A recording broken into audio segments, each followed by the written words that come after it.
Hello, my name is Archibald Chesterfield III. I'm a YouTube entertainer and celebrity, and I'd like to thank you for watching this video. Hi guys, Archie Luxury channel and the Poor Pluta channel. Please sponsor me on Patreon. The only way I can survive this tough times where YouTube revenue is in the shitter is by the support of my viewers. If I don't get the support, it's lights out. Showtime. It's over, fuckers. Because without support from the fans and viewers, it's very hard for me to make content. Turn the light back on for Archie. Sponsor me on Patreon, fuckers. Sponsor me on Patreon, and I'll make sure I keep making the best content I possibly can.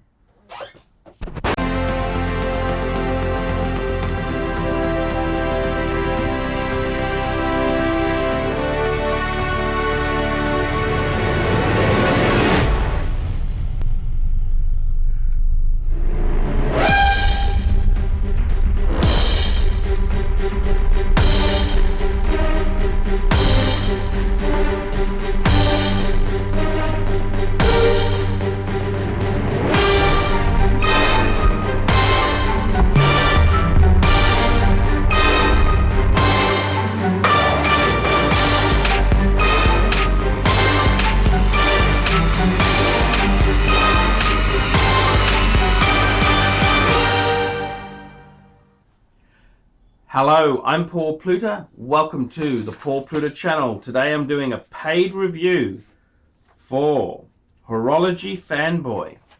Remember, like, subscribe, and tell your fuckhead friends about my YouTube channel.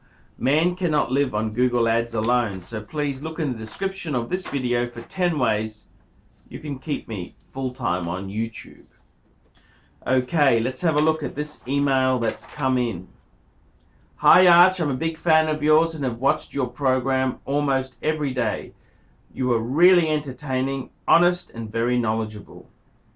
You have an amazing sense of humor. I loved your analysis on Baselworld 2017.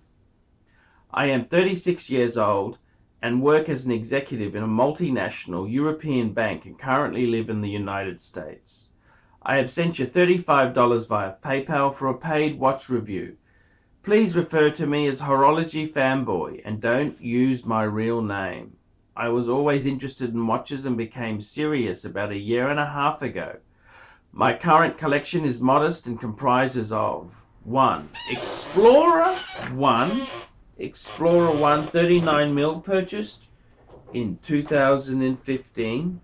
Great watch that. I love the 39mm Explorer 1.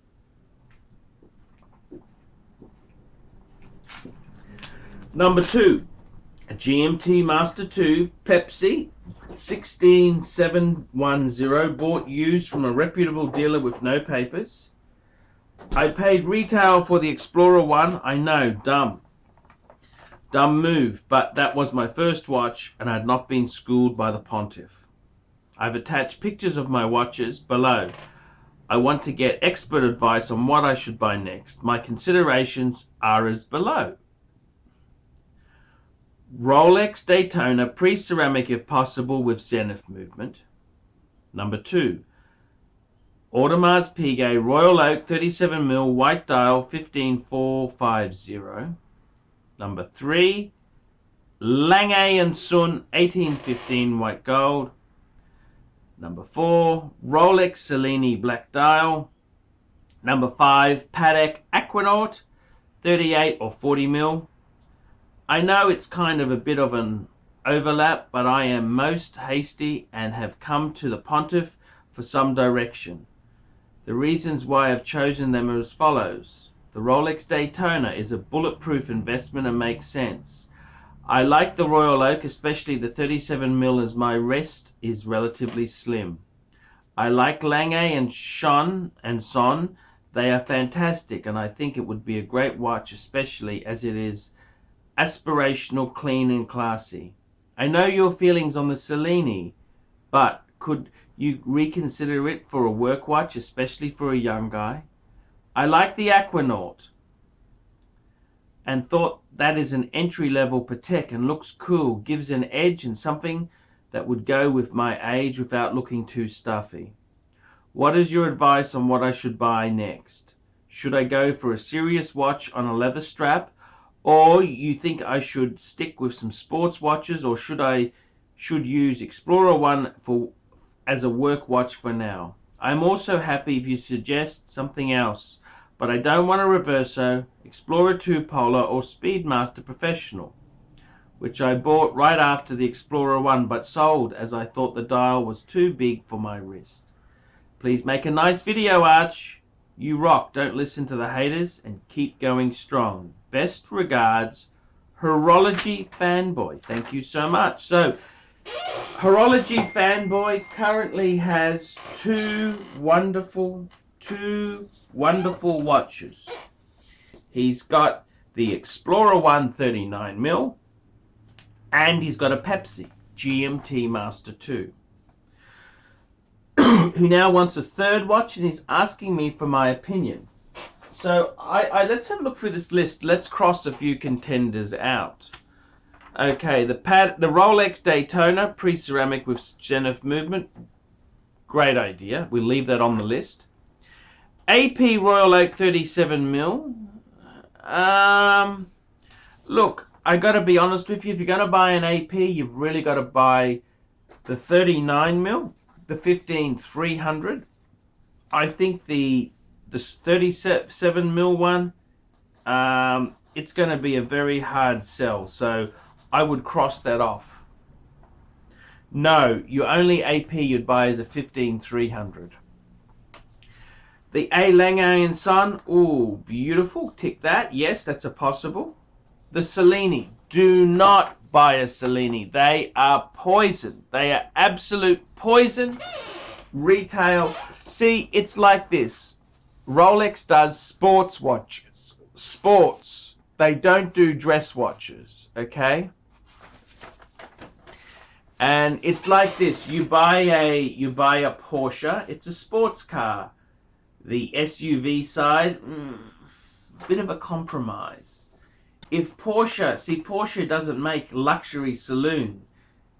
They make a sports. Everything is sports emphasis. So you want to buy something that the brand is famous for. Ferrari don't make limousines, okay? They make sports cars. Supercars is what they make. So the Cellini, I would really cross that off. That's a dumb move. Then we've got the Aquanaut. Okay, let's go through these choices. I'm going to start with the Aquanaut. What do I think? I got to be completely honest with you. You're a banker. I honestly would say to you, by all means, the Aquanaut is a very good choice. For a young guy, Aquanaut is a fantastic choice. Nothing wrong with the Aquanaut at all. I'm actually starting to grow. The Aquanaut's starting to grow on me, and I think it's a really good choice. So an Aquanaut, just quality, beautiful. You got the Explorer 1 you can use for classy, just refinement. It's kind of like a dress watch. And you got the GMT Master 2. So Aquanaut, I think, could be a definite goer. The Lange 1815 white gold, yes. Yes. The Langes are super duper cool. No question at all on the Lange. The Lange is, that brand is super duper hot. It really is pumping. It is pumping. And I gotta tell you, in all honesty, Lange & Son, that's one of the finest wristwatches of all time. It's beautiful. I think you could pull it off. Yes, definitely.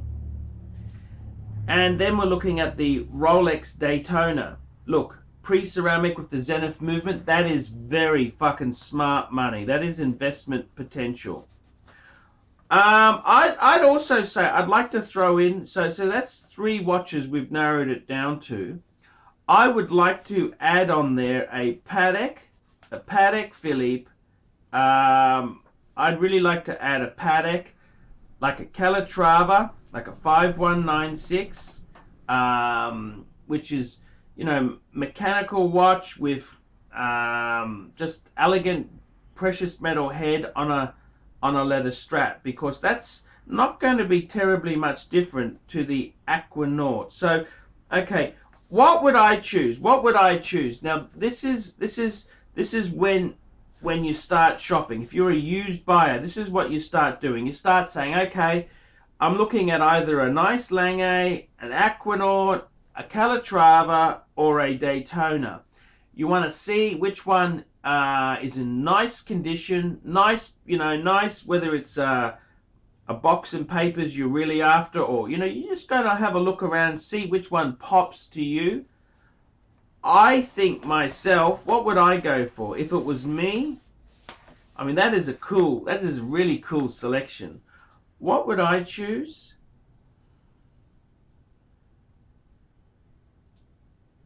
I reckon I'd go for the Aquanaut, because it's just so cool. The Aquanaut is cool.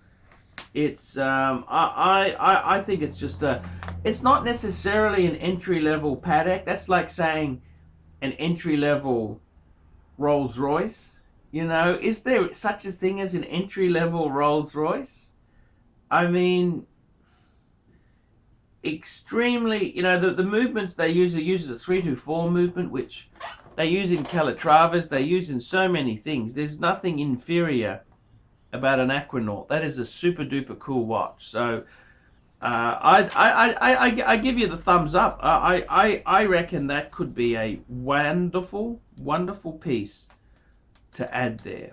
Really, really exciting, cool piece. You've got the Explorer. Explorer, that is like a fucking dress watch. I had an Explorer one.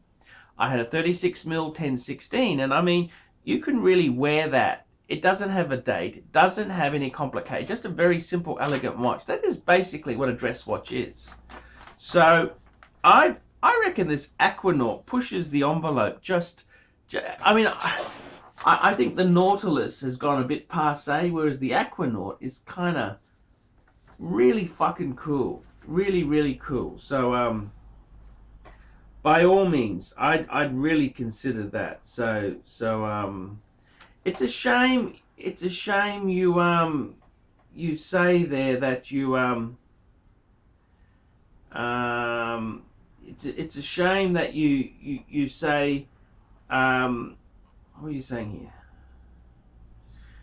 The Reversos, yeah. No, I reckon Aquanaut. It's a cool piece. It's fucking a Patek is amazing. It's an amazing piece.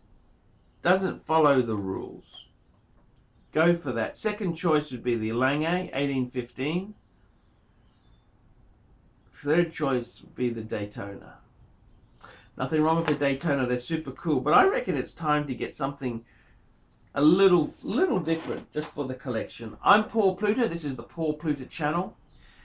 This is a paid review because man cannot live on Google Ads alone. So this review here helps me stay full-time. Thank you so much for watching. I'm Paul Pluta. Tell me what you fuckers think of that. We specialize here in pre-owned Rolex watches. Rolex watch is a very special timepiece, and we always do the servicing exactly as factory specifications. We buy a pre-owned piece and we put it into brand new condition. We have Rolex certified technicians working on that. We completely disassemble the piece. We adjust and polish and change every single part of the watch. You have to have certified watchmakers that know what they're doing. If you have an expensive car, you're just not going to bring it to any mechanic that doesn't know what they're doing.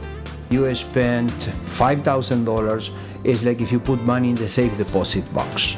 And 1 or 2 years from now, you will keep having your $5,000. We have to spend a lot of money to get all this equipment together, but makes me feel I'm doing what I'm supposed to do. It's not a question of money, it's my passion. Jewelers on time, simply the best.